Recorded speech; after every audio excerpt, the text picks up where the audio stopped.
Welcome to the Jackson Rudolph podcast. I am your host, Jackson Rudolph, and this is episode 34 brought to you by Black Belt Magazine, the world's leading magazine of martial arts.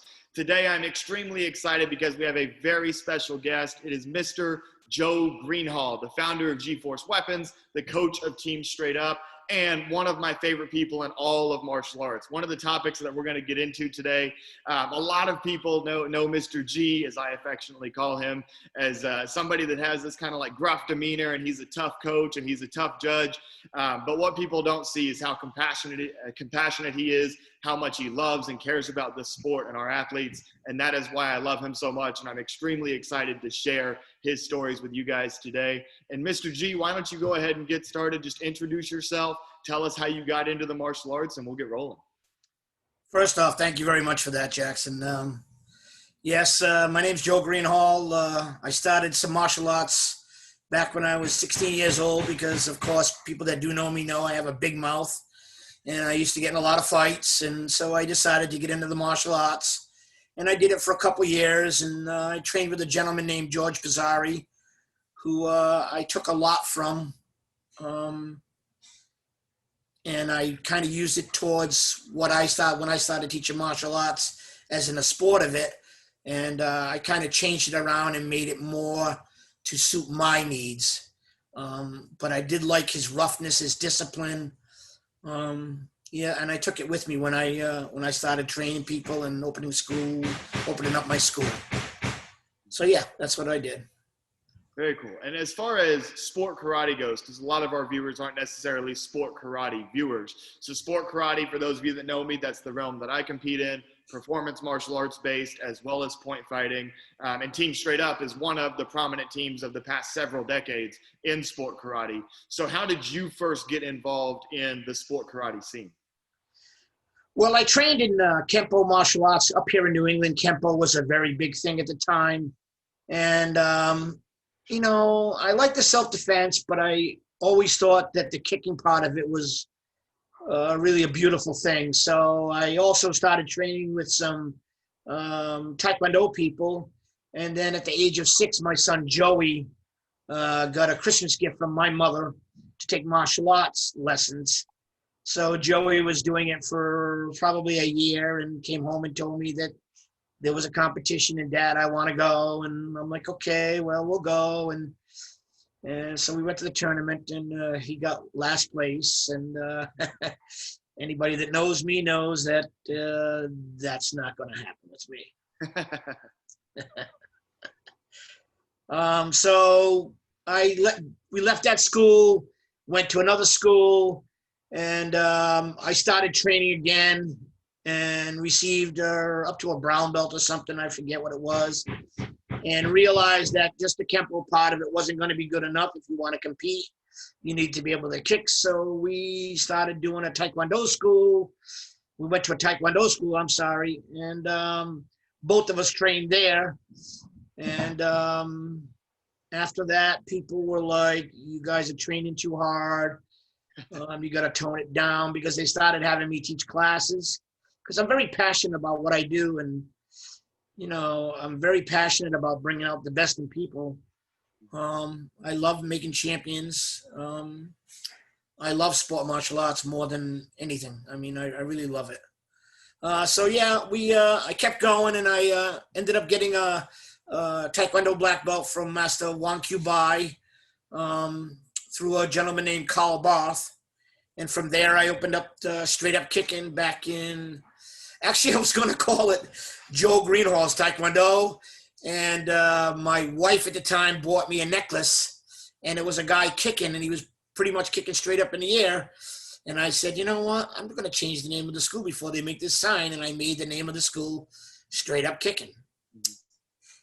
So that's the beginning. Very cool. And we're going to get to Team Straight Up here in just a little bit. But the first thing that I want to mention is what I feel like most people outside of the sport karate world know you for is G-Force Weapons, because G-Force Weapons are so widely used, known for the quality and the quantity of weapons that you produce. So let's talk about that. How did G-Force first get started? Well, when Joey started competing, he wanted to go to a bow seminar, and I took him to do a bow seminar, and the gentleman he did the bow seminar with charged him some money for a bow staff. And when he came out of the seminar and showed it to me, it was a broom handle. And listen, if I'm going to pay $30 or $40 for something, it better be what you tell me it is and not a broom handle. Mm-hmm.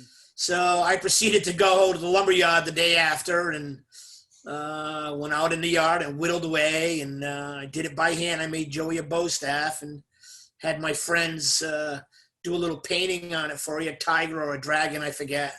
And I stained it lightly, and then I clear coated it, and we took it to a tournament, and everybody was asking about it, and that's really how I got started doing it. Very cool.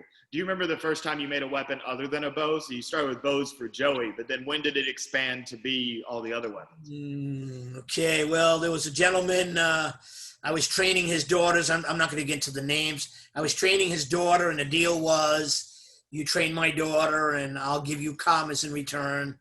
And I kept training his daughter and did not receive payment. And finally, I got upset and said, you know what? I'm just going to do this by myself.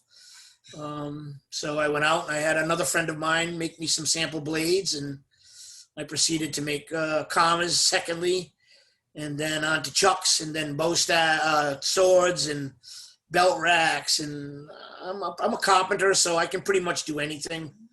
I can do anything I put my mind to. So, absolutely, I know that to be true for sure.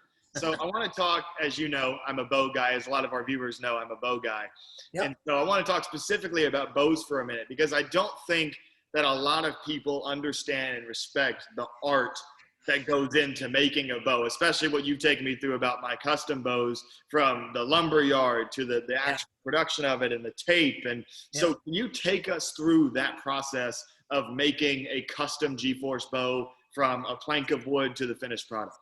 Okay, so usually I do business with like 3 different lumber yards. I'm not talking like a Home Depot. I'm talking like before it gets to Home Depot.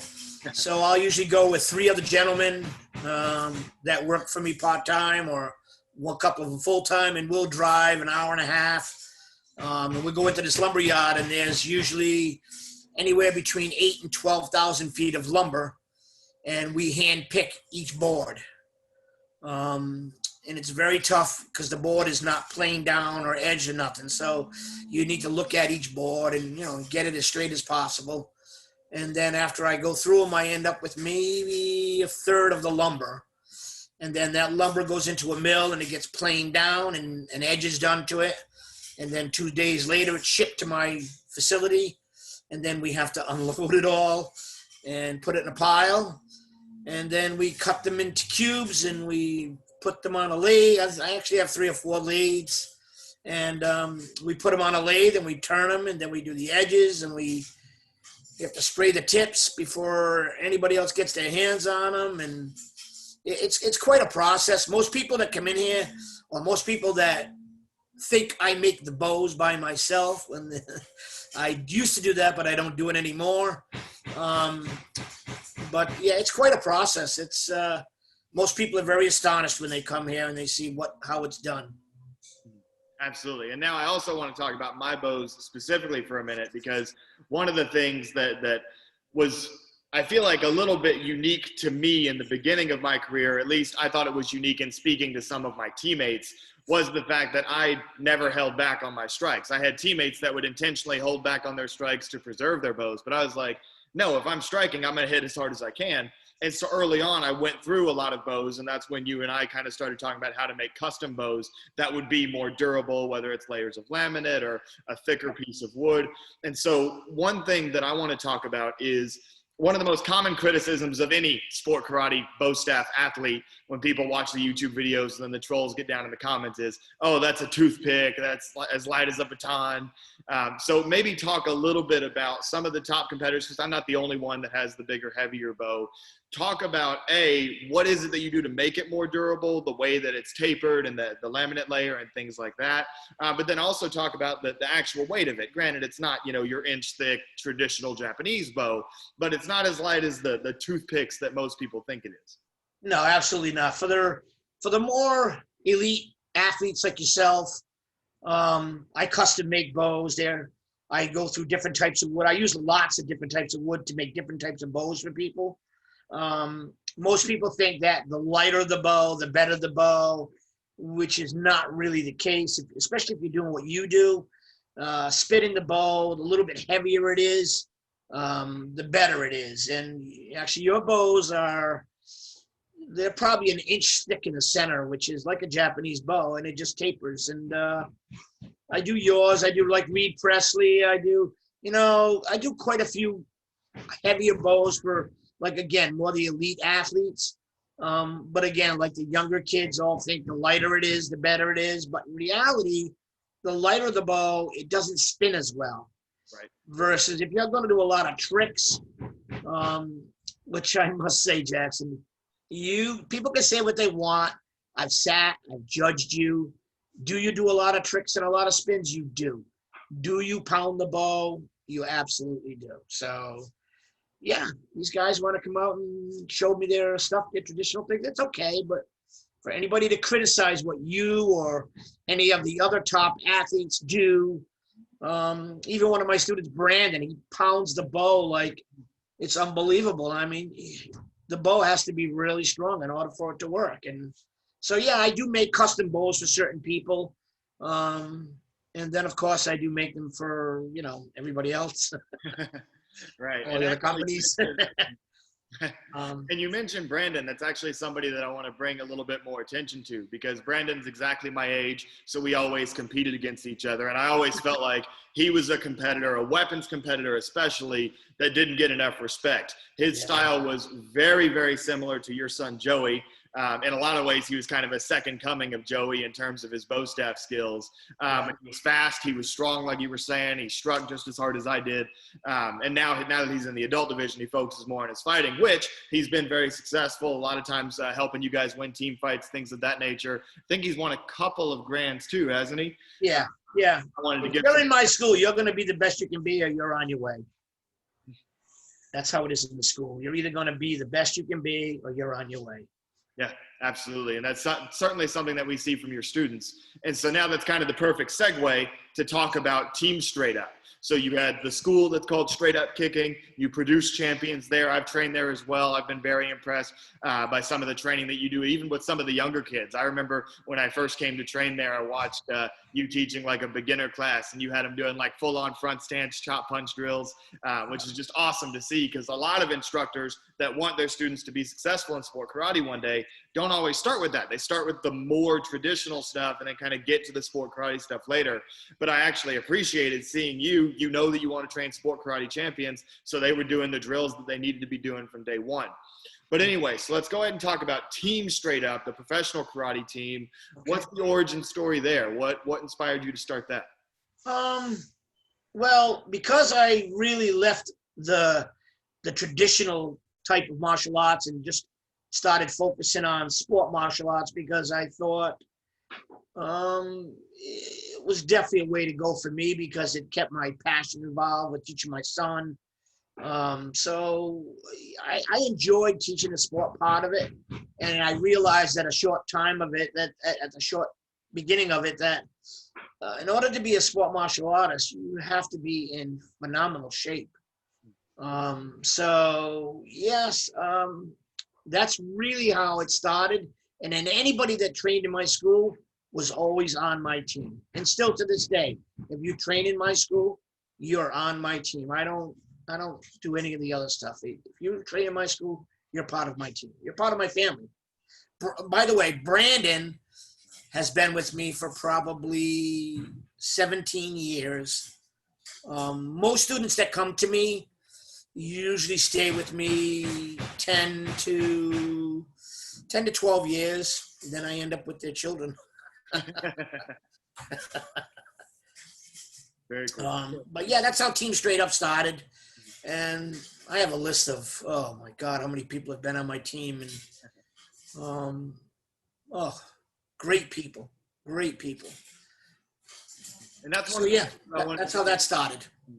because you've had some incredible legends of our sport on your team, and I'm not going to be able to name them all, but from Mark Canonizato and Kim Doe, Raymond Daniels and Jody Tension were on your team at one point. I mean, you have coached some absolute legends of the sport. So when we think about players in particular, are there any stories that stands out of like big wins by your players or cool stories from training, anything like that among some of those absolute sport karate legends that have represented straight up? Well, I mean, Joey, my son, is as much as he's why I did everything. He's the reason I did everything I did was because of Joey.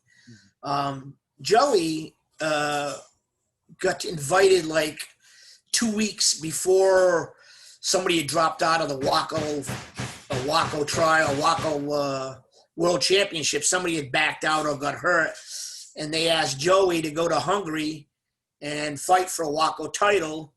And I got the money up and sent Joey off to Hungary by himself with Don. And they told me Joey's going to fight in the finals against the Hungarian. And of course, the father is like, yeah, we ain't got a prayer to win this. And because you're in Hungary and you're fighting a Hungarian, and they're all really good fighters over there too. But Joey called me that night and told me, Dad, I did the best I could, da-da-da-da-da. And I was like, yeah, okay, it's all right, Joey, don't worry about it. He said, but I won. And I was like, phew. That's awesome. That was a huge, huge moment in my life. Makes it worth everything.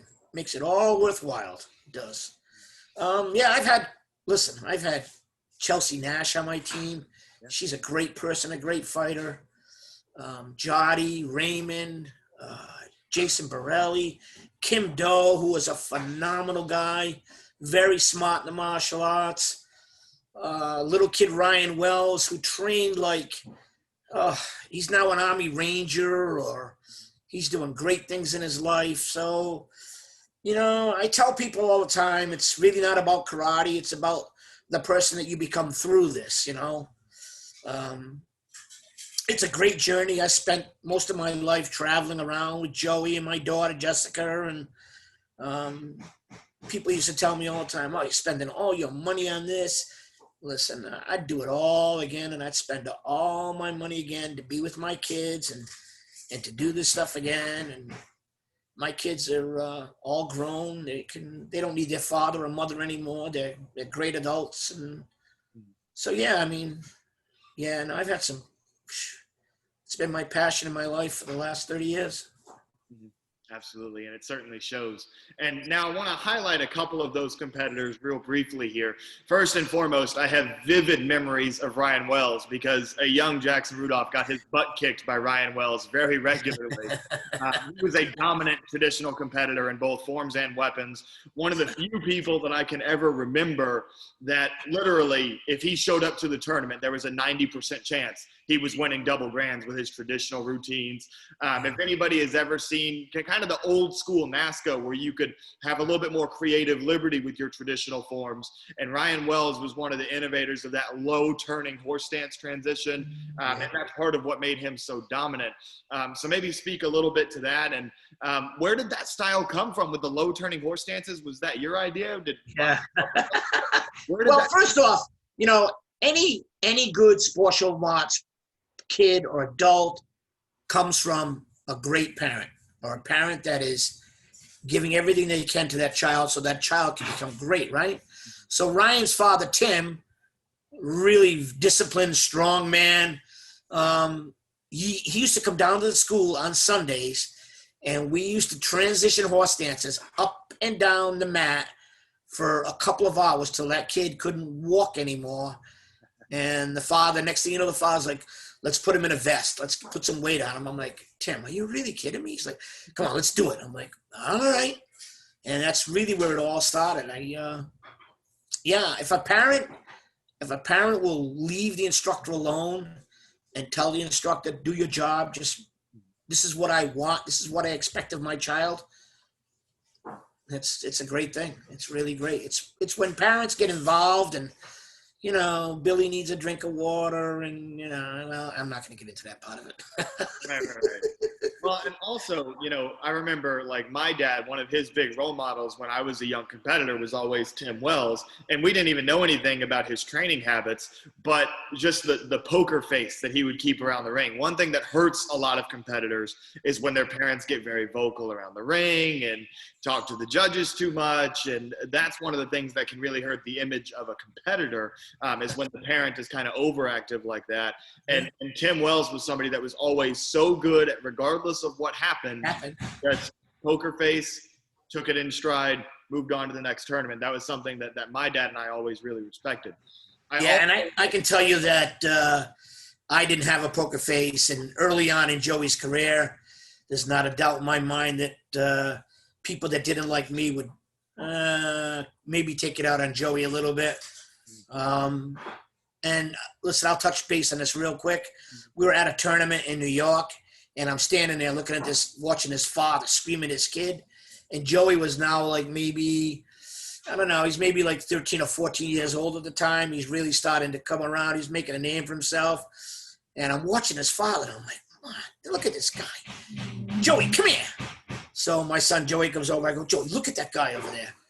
And he looks over, he laughs, and he looks at me and he goes, Dad, you're worse than him. I'm like, what? He goes, Dad, you're worse than him. And he just turned and walked away from me. And I was just like, oh my God, I'm worse than him? So I started to learn that, of course I wear it all on my sleeve. I always do. Everybody knows I wear it on my sleeve. But yeah, I got a lesson from Joey on that. I really truly love this sport. Someday it will do well. Someday. Absolutely, I agree. And now the other competitor I wanted to talk about more specifically was Joey. A lot of people know Joey from his point fighting career, obviously a Walker world champion and many other accolades. I always remembered him for his bow career, his career as a weapons competitor. And one thing that always impressed me, and anybody after this podcast, if you haven't seen Joey Greenhalgh compete, go on YouTube, Google Joey Greenhalgh weapons and watch some of his forms, because his style was so unique. Big slashing strikes, not an overuse of the up, down, side combination, unique tricks, a combination of like these kind of awkward rolls that worked for him, a couple of releases in there as well. Where did that come from? Was that all Joey? Was some of that your ideas? Well, so listen, I used to see these kids do some things, and I always thought Joey was like the innovator of a lot of the tricking back then, a lot of the stuff that was going on. And I am not a big fan of taking Jackson Rudolph moves and making them yours. Right. I am a fan of watching Jackson Rudolph and taking his move and tweaking it and changing it and making it your own. I used to tell Brandon all the time, you want to be as good as Jackson Rudolph, you want to beat Jackson Rudolph. I mean, you're a phenomenal bow guy. You're the best, without a doubt. You're the best out there, and you've been the best for a long time. It's going to be tough to have somebody come out and beat you. But, yeah, we would sit, me and Joey, we would watch, and we would learn some moves, and then I'd tell Joey, change it, make it good for you, make it comfortable. Can I do bow? I could still do the bow a little bit, but could I do it like Joey? No, I could never do the bow like Joey. Can they do it like you? No, nobody can do it like you. But you sit and you watch and you say, yeah, that looks really good. And we would just create forms, and, I'm a tough guy when it comes to that stuff. And I would watch the form and do it again. I don't like this move. It looks slow. Take this move out. Let's do this. And I would just let Joey be the innovator, let him do what he really wanted to do. So it's just like you. All the moves you make, Jackson, you make them up. Nobody's showing you this. You take them and you tweak them and you turn them and that's really what it is. Right. And thank you very much for that praise. That means a lot to me, especially coming from you. And absolutely, Joey. It's the truth, though. Inspiration. Well, thank you. And Joey was an inspiration for me specifically because of that innovation. While we're on the topic of talking about great bow competitors, especially those who were on Straight Up, we can't ignore Corey Lutkus, who's one of my all-time favorite bow competitors.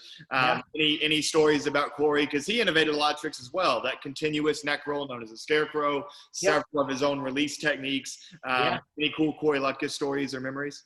I'm going to give you one. Corey was great with the bow, another innovator. You know, he learned from us and then went on and, you know, created his own stuff. Mm-hmm. But he was in the school on a Saturday training one day, and he was fighting a kid on my team named Matt Algazzino, who was sparring in the school. I don't know if you remember Matt, but Matt was a pretty good fighter. Mm-hmm. And Corey was like, I don't know, maybe 14 or 15 at the time. And he did ball, but he was learning how to fight. He was actually a pretty good fighter. Mm-hmm. But Corey did a spin hook kick and caught one of the kids in the school, this kid Matt Algazzino, in the eye with a spin hook kick. And Matt just looked at him, and Corey kind of smirked, and they touched gloves. And Matt, you know, some people, you know, well, anyways, Matt threw a spin hook kick and broke Corey's eye socket. And Corey looked at me and said, "Am I okay?" "I'm okay." I'm looking at him. I'm like, "No, you're not okay. You need to go see your mother right now." But he got his eye socket broken. But yeah, Corey's very talented. Very nice parents. That's the key to the whole thing, right? Having great parents. Having parents that believe in their kids. That's the key to the whole thing, right? It really is. You want a great competitor? Leave your kid alone. Train him. Let him do his thing. Just leave him alone. Just if they love it, they'll do it on their own. I got a little girl right now, Madison, who's been doing very well for the last year and a half now in NASCAR. Her father's not even allowed to watch her train in her bedroom. Like, she'll go home and do her bow. She closes the door and locks the door because, you know, parents, they want their children to win, which is, it's okay. But like Maddie she trains on her own. She don't need her dad criticizing her, right? Kids don't need their parents criticizing them when they come to my school, and I'm already the one criticizing them, right? The parent needs to pick them up and, you know, wipe off the dirt from Mr. G, that type of thing. You know what I mean? Very cool. Absolutely. Couldn't agree more. Parents are a huge part of this, especially as young as competitors get involved. It's really important to have that support from day one.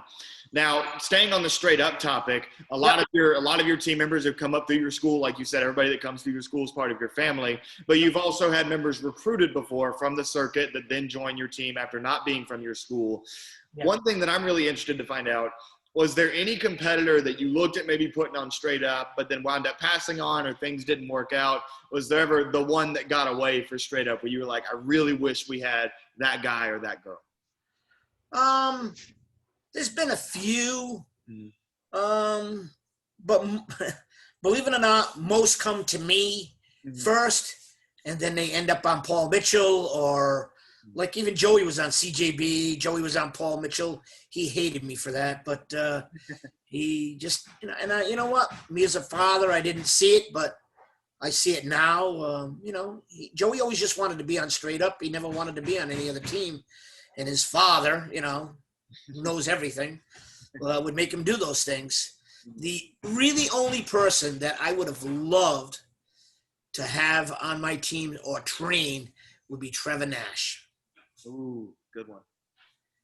Trevor Nash he's a great man. He's kind, but when he gets in the ring, he's nasty. And that's, to be honest with you, that's really what's lacking in sport karate nowadays.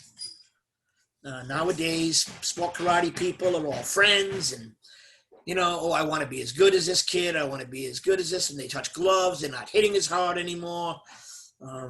You know, people are feared from Raymond, or they're feared of Jody, or, you know, they're feared from certain fighters, versus like, I got Bailey Murphy on my team, and he fears absolutely nobody.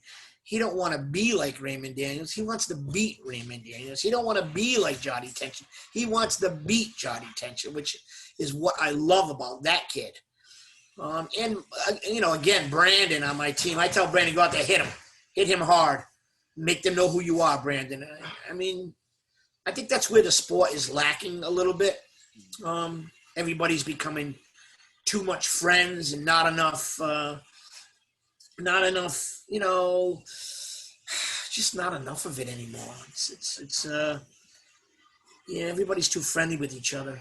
Even in the weapons division, I'll watch a 16, 17 division where some of your competition team, they're kind of a team, what's the name of your team? Competitive Edge. Competitive Edge. And I see, like they already got it in their head that this kid's going to win. And I'm just like, man, don't even clap to him. Mm-hmm. You want to clap after it's over, great. But we're not here to clap. You get out there and you try to beat him. Don't try to be clapping for him. Beat him. Go after him. And tell that kid, I'm coming after you, whether you like it or not. I'm coming after you. Mm-hmm. Because then they go out there and it's not really competition anymore. It's like it's already a prerequisite that, you're going to win or Jackson Rudolph's going to win. And, like Brandon. Brandon wanted to beat you all the time. But Brandon didn't want to put the amount of hours in that you were putting in. You know what I mean? But Brandon wanted to beat you so bad. But yeah, it's I think it's gotten a little soft. I know what you mean. I mean, I'll tell a story. I remember, throughout, because I've had several great rivals throughout my career, but they were always friendly rivalries, right? Whether it was most recently, it was Reed Presley. We go back in the day, there was your Austin Cranes and your Tyler Weavers and your Cole Eckerts. And there were several people that were always kind of like who would challenge me, or when I was younger would be the guy that I was trying to beat. And one thing that we had a mutual understanding of, there's been very, very few competitors ever that I haven't liked, that I've competed against. Most people in this sport are good people. And so, but we had a mutual understanding from the time that I was 12, 13 years old, that for the 30 minutes that we're in a division against each other, we don't like each other. That was absolutely the understanding. And now it seems like a lot of that has gone away. It's like they're buddies all the way up until they do their form, and then as soon as the form's over, they're still buddies again. And I agree with what you're saying. When I was coming up, that was never the case. It was never. Hey, for this hour, we agree we don't like each other, and then we'll get over it in another hour or two. You know what I mean? Well, a lot of people can't do that though. They can't forget it. You got to learn to. Like me, when I'm coaching in the ring, I'm mean, I'm nasty, I'm yelling, I'm screaming. After it's over, it's over. Right. Yeah, I leave it there. But a lot of that is still missing the competitiveness. And I believe that a lot of that is missing because we don't get enough time to train and to change and innovate and do different things. Like the circuits are so long, and there's not enough time in between the tournaments to really train and to make up new stuff, So that's another problem. It is a problem. Right, for sure. And you mentioned Brandon. I want to also tell a little story about Brandon and his toughness and also his showmanship a little bit. I remember this past Diamond Nationals in 2019. I had already finished my traditional division, waiting on fighting to start. I believe that Diamonds, he was fighting in the same class as Laszlo, maybe. Yeah. But anyway, so I was sitting there around the ring to watch Laszlo, my teammate, but also Brandon, a friend of mine. Yeah. And, Brandon was kind of like laying down, stretching out, whatever. And I walk over to him. I'm like, good luck today. Let me see you break some ribs with a ridge hand today. He was like, all right, I got you. First fight he gets into, literally second clash, sidestep, ridge hand, dude doubles over. First thing Brandon does is look at me and he's like, you see that? And that was, that's just who Brandon is. He's like, if he decides that he's going to do something to you, he's going to do everything that it takes to get that thing done. And I was just joking when I asked him to land that ridge hand to the body. And then there it was, second clash of the fight. That's a good little memory there. Breaking news that just came out the morning that we're recording this, that the virtual fight tour with Jesse Ray, the next card is going to feature Bailey Murphy and Jack Felton. I understand you're going to be there coaching Bailey. Anything you're looking forward to about that matchup? That boy, first off, let me tell you, he's the most respectful young man. He comes from a great parent. I know his mom personally. They're very respectful people. He called me, told me about the fight, asked me, when are we going to train? I told him, whenever you want to train, we will train. I'll be there for sure. And we're going to go out there and beat Jack Felton? Yeah, we're going out there to beat him. That's absolutely going to happen because Jack's a great fighter, too.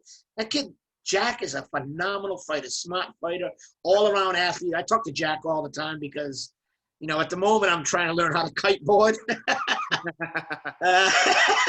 And it's really a young man's sport. And I asked Jack about it.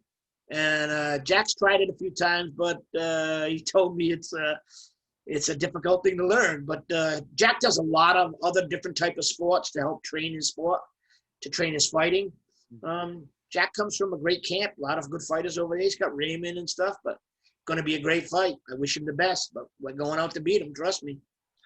Absolutely. I'm looking forward to that as well. Jack's always been one of my favorite fighters. In my opinion, probably one of the top 10 best lightweights of all time.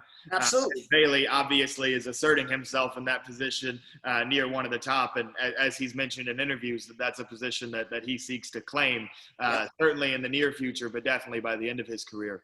Absolutely.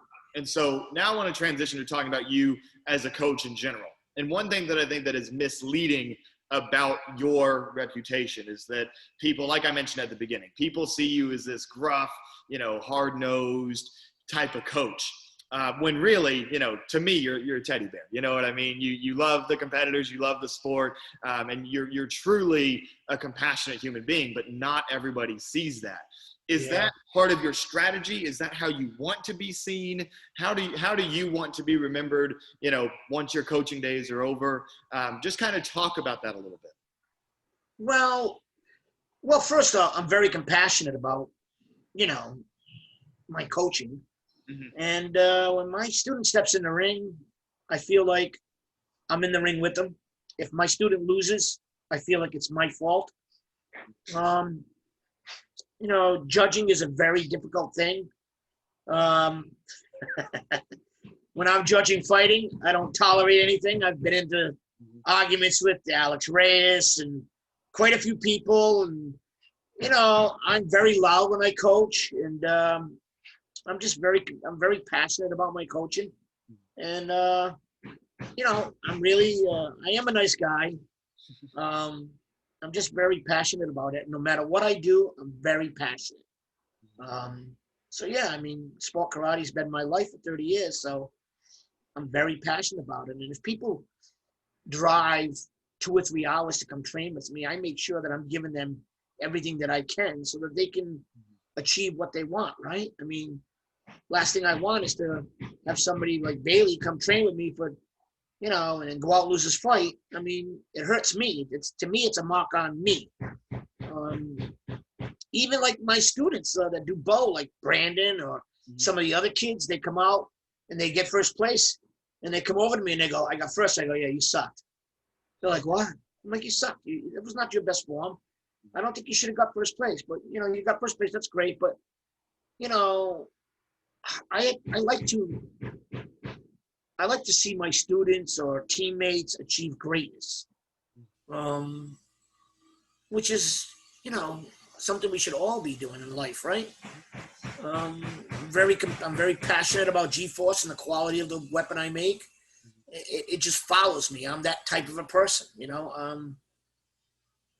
People ask me about me all the time. I tell them, listen, I'm no good, you know, but my students are real good.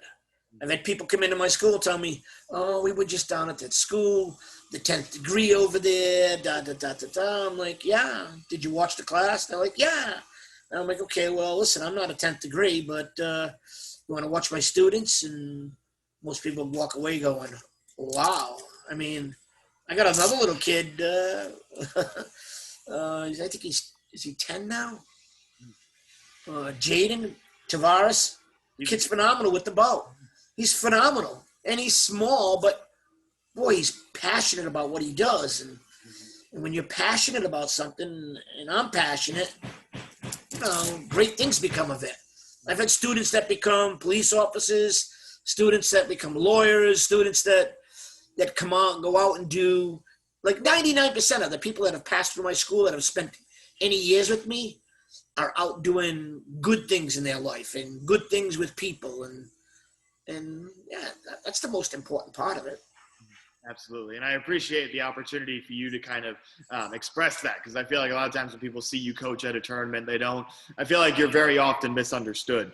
And Yeah. I also want to speak a bit about Jaden, and it's the work ethic that you instill in your students and that your students have, because I've had Jaden in seminars several times, and without fail, every single time, even after the seminar's over, he's in the corner of the room working whatever drill it was that we did, new technique that he learned. He just never stops working, and it's a testament to how passionate he is. It's a testament to the work ethic and the perseverance that you and his parents have instilled in him, and that's something that we very commonly see with your students. Yeah. Now I want to shift from your coaching, now going into your judging, because I think that a lot of people have a similar opinion about your judging. You're known as one of the best judges, but also one of the toughest judges. So for maybe any young competitors or other coaches trying to make their students better that are listening right now, when you sit down in the judge's chair, what are you looking for when you're watching a forms or a weapons routine? Well, if you're going to sit down in a 12, 13-year-old or a 14, 15-year-old traditional division or creative division, I can tell you that the majority of those people in the NASCAR division are good, very good. So you're sitting there going, please make a mistake. Please, oh, you made a mistake. Good. There's one strike against you. Oh, please make another mistake. Oh, you didn't chamber your kick. I mean, yeah, I am a tough judge because I feel like you're looking for the best person. And sometimes everybody says the seeds win. And as much as I hate to say this, majority of the time, the seeds are the best competitors. They are the best competitors. But occasionally, there are people that come in and they are very good, and I will give them the good score. I will give them a 9-9 over, Jackson, even you in traditional form sometimes, some of the scores you didn't like my scores. But not just you, just like anybody. I just want the person that's supposed to win. Absolutely. So I do. I am compassionate about my judging too. Yes, I'm compassionate about the whole thing, even fighting. I'm not the best, but I'm going to do my best. Always do my best, but I'm not the best, right? Point fighting is so fast nowadays. The front hand of the body, I can't stand it, but it's part of the game now. But yeah, it's so fast. It's so hard to get quality judges that really know what to look for. Stances and chambers and, so I am tough when it comes to judging. I'm tough when it comes to everything, but I am a big teddy bear. And I think that as a competitor, we appreciate judges that are tough like that, because those are the type of judges that actually make us better. And another thing that you're also known for is openly giving feedback when you see something that you don't like, and letting the competitor know, like, hey, you need to improve this to step your game up. Yeah. One of my favorite stories of you judging, and I'm curious to see if you remember this. We're going off script a little bit here. I remember, so the thing that I did that kind of allowed me to be successful in the first place back when I was on the Premier Martial Arts National Karate Team and I was really a nobody competitor at the time. The thing that I did that kind of helped me get noticed was I created this new idea for a bow form that had more releases than anybody had ever done in a bow form, and comboing those releases together. And I remember the first tournament I ever tried it at was 2010 Lone Star Open. And you were the center judge for the very first division that I ever ran that form. Hit the opening combo, which was like the trademark of the form, was that opening trick combo. And then I dropped near the end of the form. And as the center judge, you clapped your hands and exclaimed a curse word, which I won't repeat. But that was kind of the moment where I knew, like, okay, if Mr. G has that reaction when I mess up, that means I know I'm doing something right.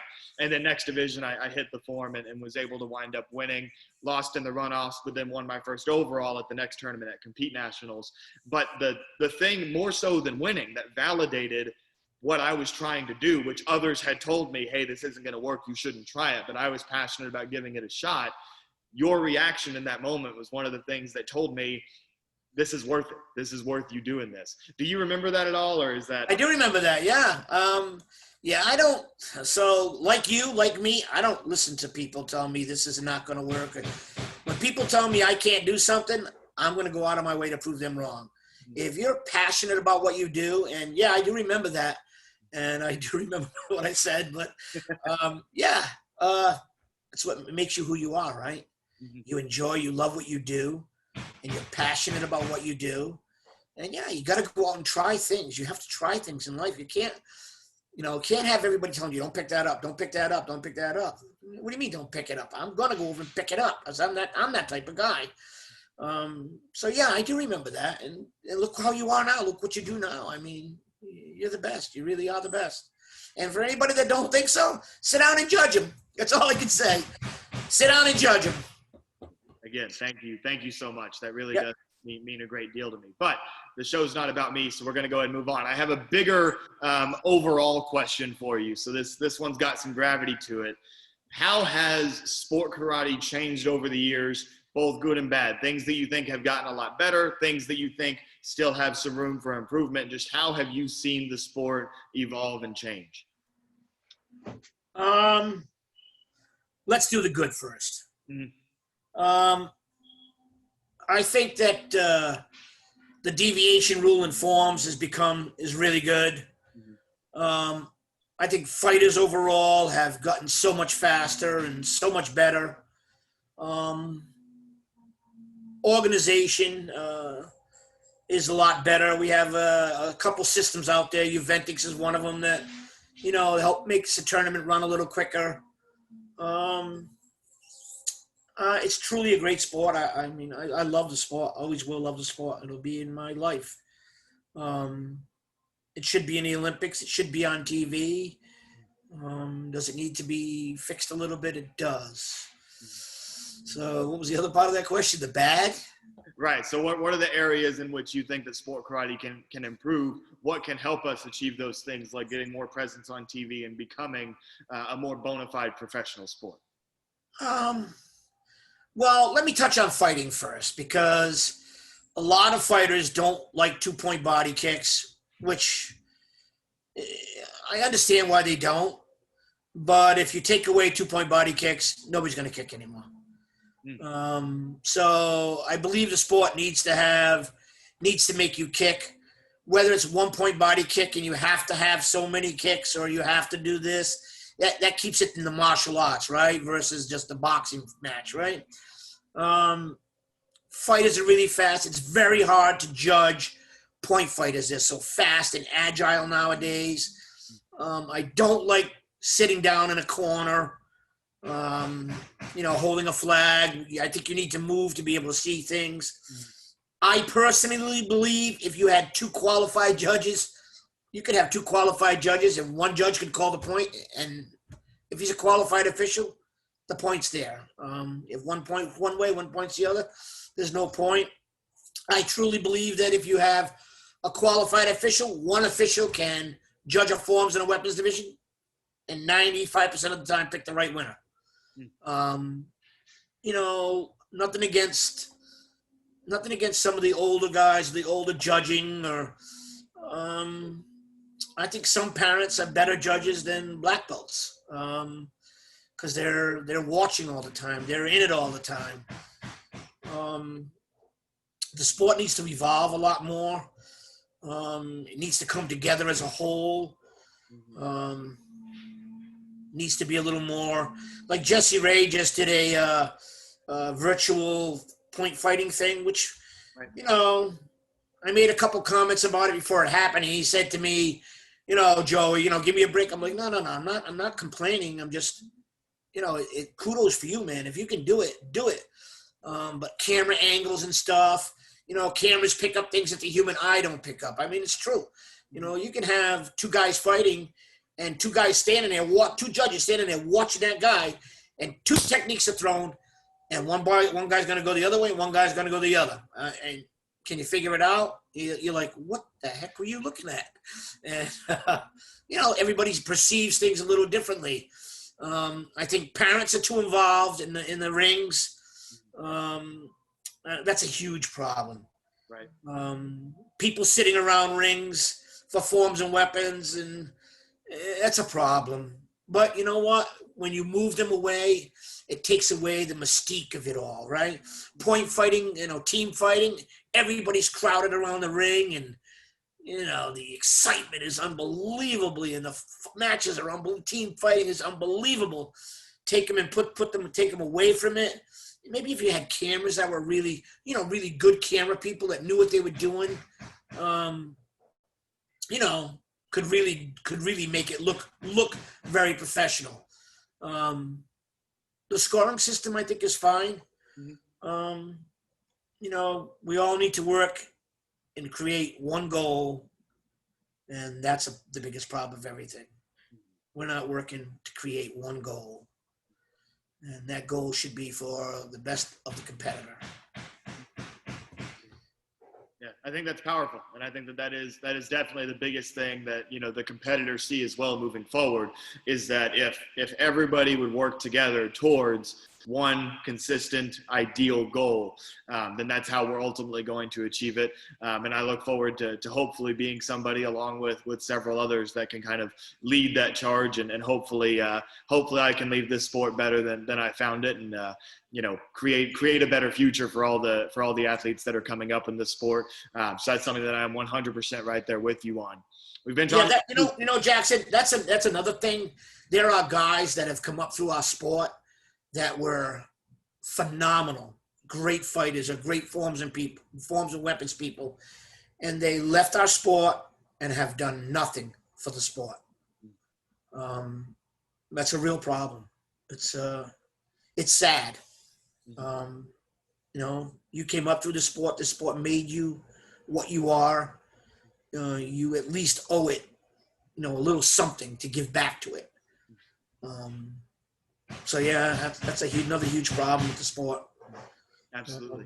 And thank you very much for that. And I want to encourage any of my other peers that are watching, fellow competitors. That's something that as many people that have made a life out of this sport, like a lot of the opportunities that I've given here, filming a podcast for Black Belt Magazine or attending Stanford, I would have never gotten into Stanford if it wasn't for being a world champion martial artist and the things that sport karate and the experiences that it has given me. And so I am eternally grateful for what sport karate has done for me. And I encourage everybody who's been impacted by sport karate to kind of help us in that mission to make this a bigger and better sport for everybody. But Jackson, it isn't the sport that got you into Stanford. It's the person you became through your competition time, through the life of your competition, the person you became, your intelligence, your smart decisions, your discipline, your perseverance. That's really what got you into it. The sport karate was a great part of it, but it wasn't the karate that got you into Stanford. It's you as an individual and your discipline and your perseverance and all the other parts of it that got you there. Thank you. Thank you very much. Excellent lessons for everybody to take away from this. We've been talking a lot about the future, but I know you have a lot of great memories from the past. And so as we kind of go ahead and move towards the closure of this podcast here, are there any big highlights, maybe 1, 2, or 3 kind of huge moments from coaching or anything that you'd like to share and just story tell a little bit? Well, I've had a lot of them. I mean, I can tell you that back in the day, junior team fighting was bigger than men's team fighting. Wow. I can remember taking junior teams and going all over the country and having people fight my kids that were out of my school, and we would beat them. And Joey going to Guatemala, and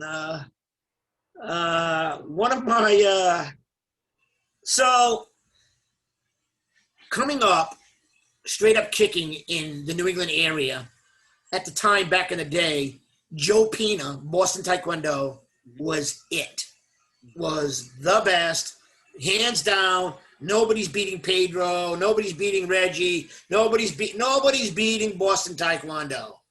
So it was always my goal to, beat him. And I can remember going against Jason Facey and Didi Baptista and, a lot of those great names. Those guys are great people. And the day we were at Joe Pina's tournament and we beat his team was one of my best, for me, my best. But one other one was I had Elias Lemon on my team. He's from Minnesota, out of NK, Larry Conahan School. And I think it was one of the last tournaments of the year that Elias almost beat Raymond Daniels. And they were all looking at him. And, I mean, I'm very good at pumping people up. And, I mean, I didn't train him, but I motivated him a lot. And, you know, I motivate a lot of people on the team. But, yeah, he almost beat him. And in the off season, Paul Mitchell acquired Elias Lemon from me. And listen, do they have more money than me? Yeah, of course they got more money than me. So, yeah, I mean, I understand that competitors want to be, you know, sponsored and this and that. But, yeah, Elias ended up going on Paul Mitchell. So through the off season, Jotty Tension, Raymond Daniels, Reggie Perry, Mike Pombaro, all kind of had a falling out with whatever was going on with the team. I don't remember at the time. Or somebody else was brought on a team. I forget what it was, but they all quit him. And Joe Greenhalgh was just like, you know what I'm going to do here? So I was with Hugh Smith at the time, or he was with me at the time, and we started having conversations with Raymond and Jotty. And I'll never forget it. We were at Ocean State Grand Nationals that year, the next year, and Jotty and Raymond came in, and Don, who I've learned a lot from watching him coach, and Steve Babcock were all standing there, and they're all like, what the heck is Jotty and Raymond doing here? And I had already known what was about to go down here. And, yeah, we're standing around. We talked to them a little bit. They kind of kept their distance from me a little bit just to keep the mystique about it a little bit. And then they made the call for team fighting, and Jotty and Raymond went into the bathroom and came out of the bathroom with straight-up uniforms on. It was Jotty, Raymond, and Joey. And, well, we proceeded to make Don and Steve Babcock not happy that weekend. Yeah, that was a very memorable moment for me. Yeah. But again, you know, Don, people think that me and Don aren't friends. Me and Don are really good friends. Don calls me, I call him. When we're in the ring, we're like competitors, right? Like coaches are coaches, right? Me and Mike Conroy, I love the guy to death, but when we're in the ring, me and Mike will fight. I mean, we'll argue back and forth. I don't care who you are.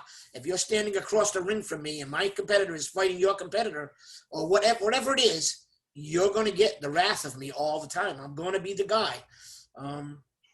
If it helps my student, you know, if I yell, oh, nice kick. Hey, if it helps my student get that point, I'm going to do it.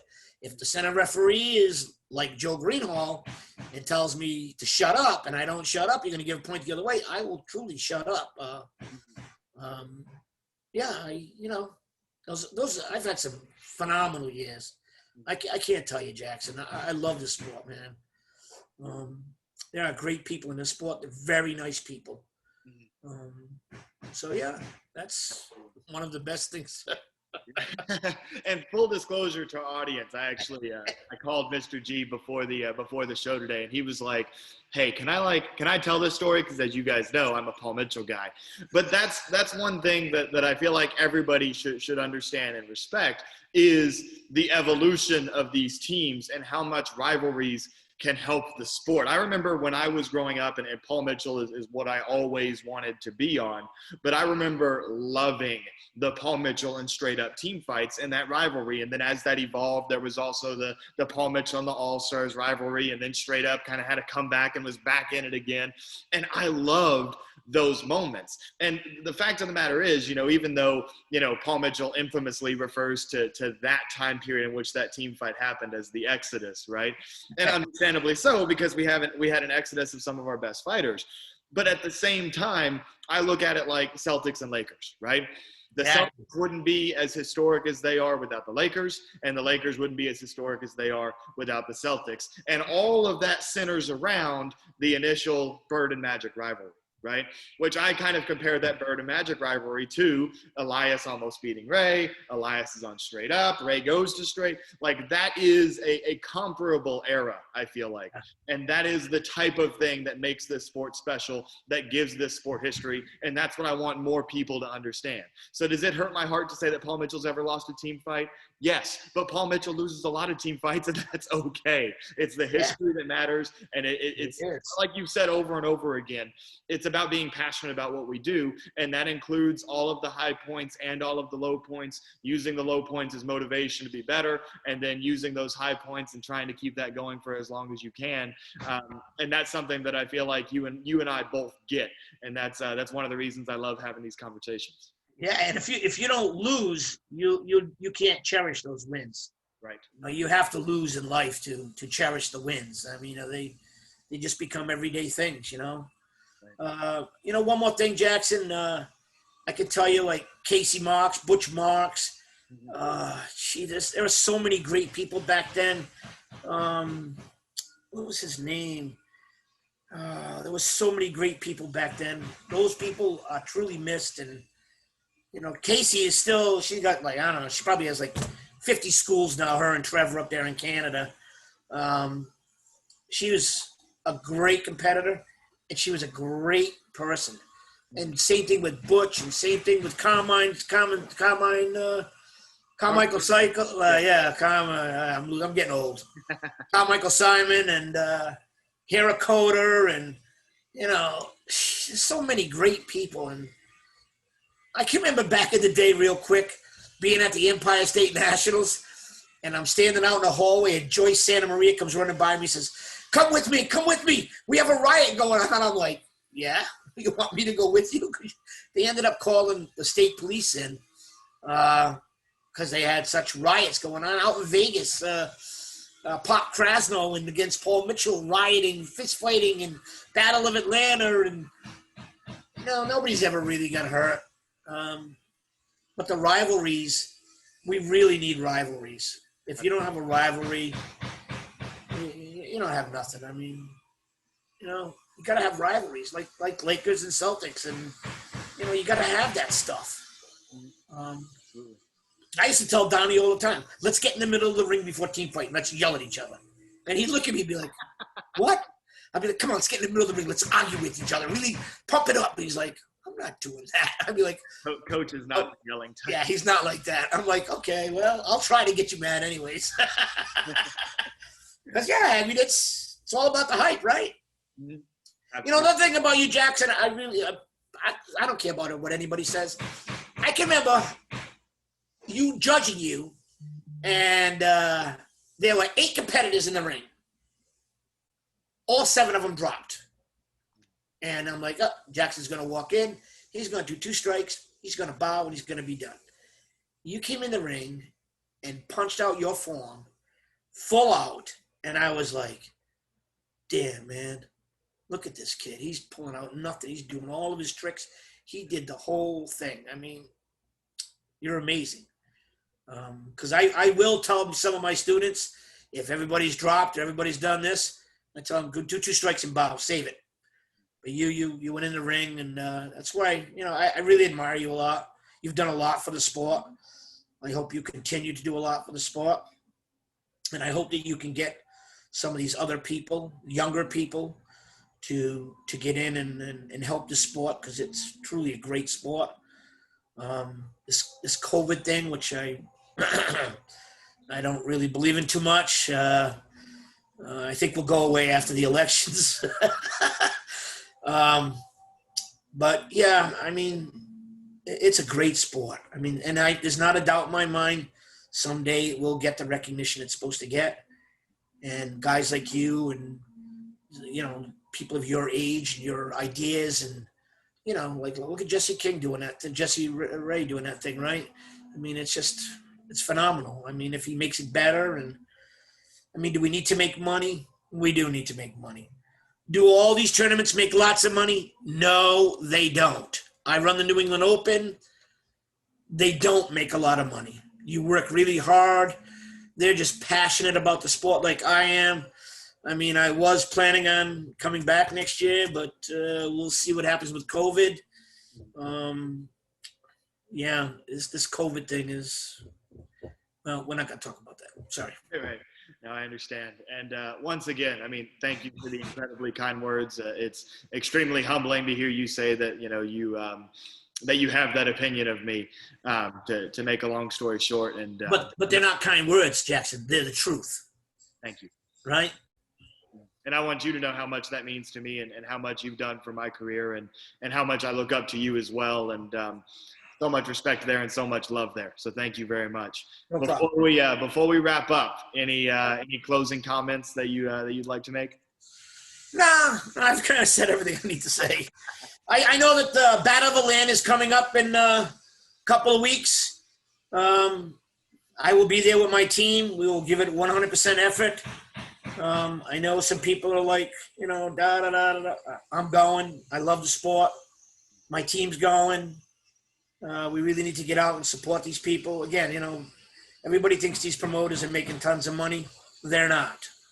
The smaller events are making more money than the big events. Trust me, the prize money, the advertising, the whole thing, Yeah. Do we need more professional judges? We do. If you do that, then you got to raise your prices. You raise your prices, people complain. You have poor judging, people complain. The problem, people complain. Stop complaining. Make the sport better. Absolutely. Couldn't agree more. A great take-home message. And for everybody watching, if you agree with Mr. G, you like everything he's been saying, even if you don't like it, go ahead, head on over and check out G-Force Weapons. Order you some weapons. It's truly the best in the business. It's what I've always used. Mr. G and G-Force is also the producer of my Jackson Rudolph Signature Series bows through Century Martial Arts. So absolutely go check that out. And next time you guys see advertisements for the New England Open, highly recommend going out to that event. It's been a couple of years since it's been able to happen, but I will absolutely be there when it happens again, because it's one of my favorite all-time tournaments because of how much Mr. G does for our competitors and our sport. And once again, Mr. G, thank you so much for your time. I truly appreciate it. And we got to do this again sometime. This has been awesome. Absolutely. Thank you very much. I appreciate you having me on. Absolutely. My pleasure. And to our viewers, thank you so much for tuning in. This has been episode 34 of the Jackson Rudolph podcast, brought to you by Black Belt Magazine, and I'll see you next week. Thank you.